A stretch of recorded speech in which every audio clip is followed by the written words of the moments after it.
This is the Hyundai IONIQ 9, which is Hyundai's latest 3-row SUV. This is actually an all-electric vehicle based on the eGMP platform. This is the key of the vehicle, the new Hyundai key, which is also there in the new facelifted Tucson.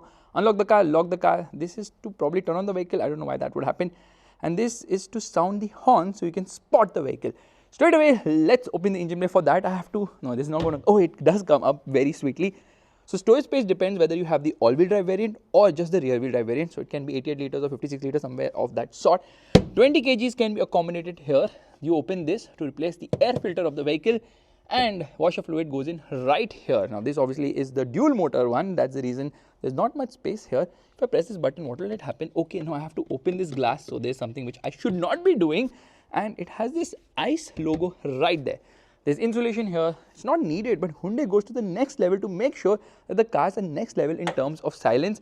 And that's why they have used a lot of sound deadening material, because in electric cars, obviously you can hear a lot. The design at the front will remind you of probably the other IONIQs like the IONIQ 5 and the IONIQ 6, because the pixel light treatment has been given here. I have not counted the pixels, so I can't tell you how many are there, but there are a lot of pixels, and this is obviously the indicator. This is the low beam. This is the high beam. Obviously you can see that because this is obviously brighter. So many light pixels here. It's absolutely crazy. You get 6 ultrasonic sensors at the front because this car is filled with level 2 ADAS, which means there's obviously a radar here, a camera right here, again the pixel treatment which is done very nicely, and there is not one but 2 cameras over there as well. There's the rain sensor too. So yeah, the massive Hyundai logo. Hyundai is giving like really big logos.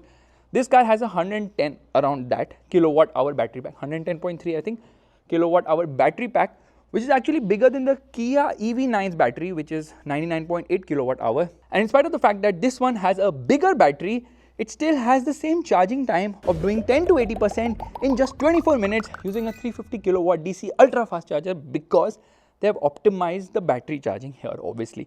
The length of this car is more than 5 meters. The wheelbase is more than 3.1 meters. Yes, this car is actually longer, and also both in terms of length and wheelbase. And compared to the Kia EV9, the wheels here 21 inches, and with the 19-inch wheels, with a long range model with rear wheel drive and all, range is claimed to be 620 kilometers, which is as per WLTP. Tire size 285/45/21s. You don't get those ugly looking wheel cap covers for better aero efficiency. However, this car is very aero efficient. In fact, the coefficient of drag is similar to the Sonata, which is obviously a very low vehicle. This, obviously being a high riding vehicle, has amazing aero bits. This car also has digital mirrors on the outside, so no regular rear view mirrors. Depending on the market, you can opt for it or not opt for it, because certain regulation requirements also change here. Flush door handles which go inside. It says IONIQ 9 here. The seats are really nice and comfortable. Check this out, okay? I press a button here and the seat will go all the way ahead, and then it will do a trick or so, because this car has got relaxation seats both in the front and the second row as well. However, this car is a 7-seater, so it doesn't have it in the second row. This thing, you can actually extend it all the way for better under-thigh support, which is absolutely amazing. The kind of comfort and luxury here will definitely blow your mind. So I'm just going to put it back into place by pressing a button here. So I have to press this button, and there it goes. Now, it does not have a glove box. Instead, it has a tray right here. Yeah, sort of a tray which is deep, and this variant is known as the calligraphy. You can obviously see the ambient lighting. This car has got 10 airbags, and door pockets are decent size, not very big as such. Unlock the car, lock the car. You can see the digital mirror. Well, this is where the view actually comes in, because obviously the camera feed will come right here. Now, in terms of comfort, it is extremely amazing. I'll show you one very quirky thing about this car. Let's open both the doors. This door is super long. Look at the length of this door. Compared to this door, the front doors are actually shorter when compared to the rear doors, which is mind-blowing. They have an all-wheel drive performance variant which has 230 horsepower on each wheels. Combined output is 384 horsepower. I think so. They have not mentioned it, because if you add both of them, it will be 430 horsepower, which will be a lot. They have not mentioned it, but I have obviously read the specs of the Kia EV9, and 700 Newton meters of torque, which is crazy. 0 to 100 kilometers per hour in 5.2 seconds. Top speed just 200 kilometers per hour. This is reclined all the way back and moved all the way back. This is all the way ahead and all the way upright. So a lot of flexibility in terms of seating. This is the 7-seater. This is a 6-seater. Obviously, good amount of space here. Bose sound system with 14 speakers. IONIQ 9 written here. Cup holders right there. And you have a sun blind here, which is obviously manual, but the doors are like really very long. It's super comfortable. Look at the level of comfort and luxury here. It's quite surprising. Underside support is not the best though. Headroom is good enough. You get a hook here, handle, light placement here on the top, AC vents here, scooped out seat backs, little bit, not really, and magazine holders as well. You have seat heating and ventilation for the second row of seats, and air conditioning controls here because I think it has a 3-zone climate control air conditioning system. USB charging sockets have been placed here, and I can actually move the seat ahead and behind from here because it definitely gets the boss mode. The design of the interior is lovely. It's not overstuffed with screens. Okay, this one has digital outside rear view mirrors.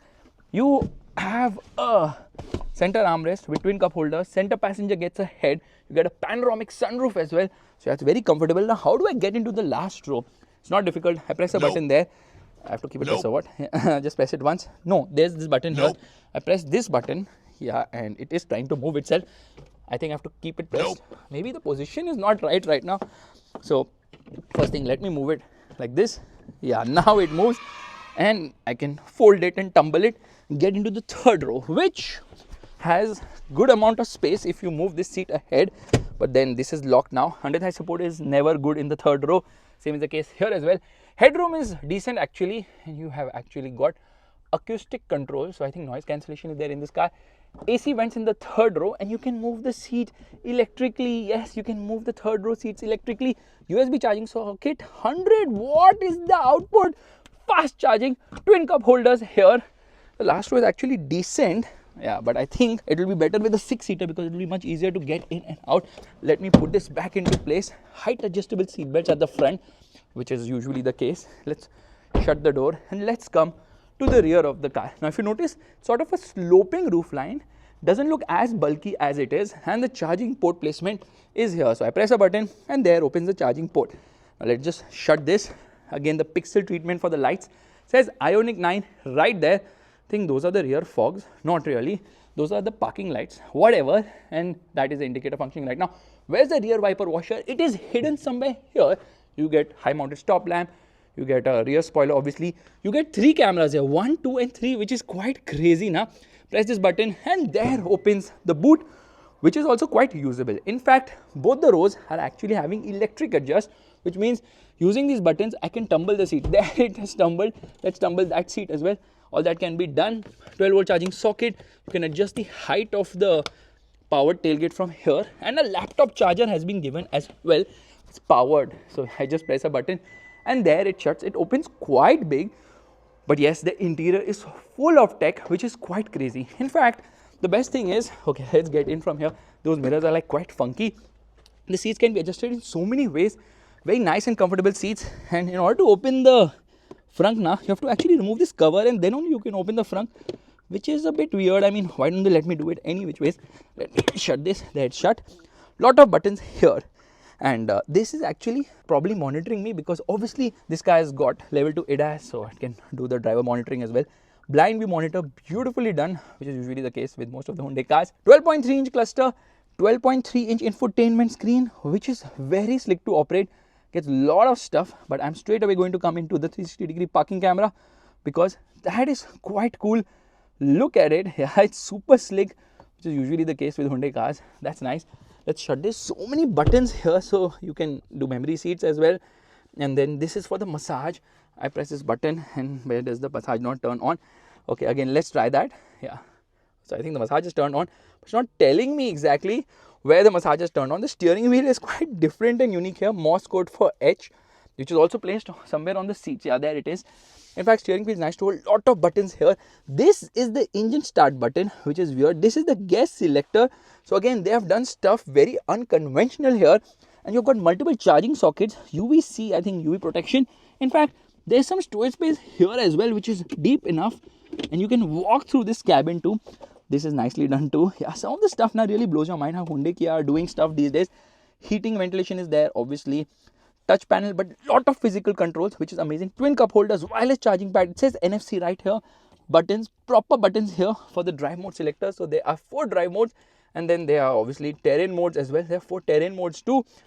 Meanwhile, you get steering heating too, and this opens from both the sides. Yeah, you can open this from both the sides like this. Isn't that quite funky and nice? So the interior is really very loaded. Let me open the sun blind completely. Okay, that is a big sunroof, a massive panoramic sunroof. But there's so many cameras at the rear. So what is the real USP of those cameras? Because if I flip this like this, I get a camera view to take that Land Rover. And this is so beautifully lined. There's obviously a light here. This extends to a lot of attention has been given to the comfort and luxury here, because this car is firstly loaded with a lot of features. And beyond the features, the overall emphasis is definitely on comfort and luxury, where this car certainly excels. I mean, look at the way the interior has been designed. Quality is good, plenty of features. But let me do something weird by opening the door and honking. The horn has been disabled because they know I am coming, so they thought best we should do that. As soon as I turn off the car, steering goes up, seat goes behind. What an interior, absolutely lovely. There's also a heads-up display here. So this Bose sound system is actually nice. 10 freaking airbags, 10 airbags, that's a lot. Let's turn on the car.